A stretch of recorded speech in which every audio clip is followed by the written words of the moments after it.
Pemerintah Kecamatan Panakukang melakukan penertiban lapak liar di kawasan samping tol Barawaja, Kelurahan Karwusi Utara, Jumat 15 Mei 2026.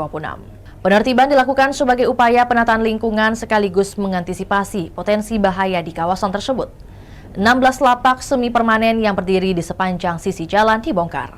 Satu persatu pemilik lapak mulai membereskan barang dagangan mereka. Suasana penertiban berlangsung kondusif karena sebagian besar pedagang memilih membongkar lapaknya secara mandiri.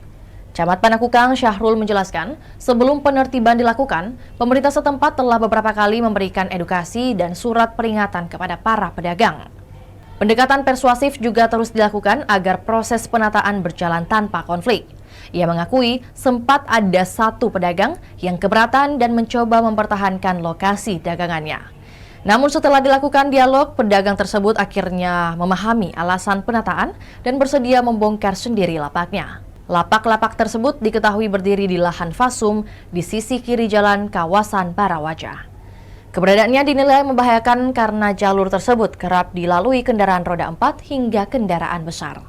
Pemerintah kecamatan menilai penataan perlu dilakukan demi menjaga keselamatan pengguna jalan dan menciptakan lingkungan yang lebih tertib.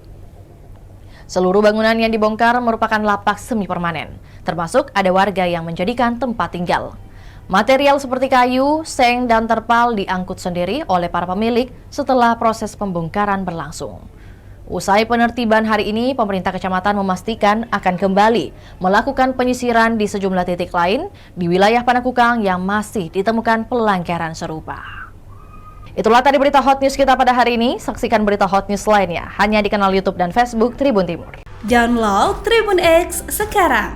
Menghadirkan lokal menjadi Indonesia.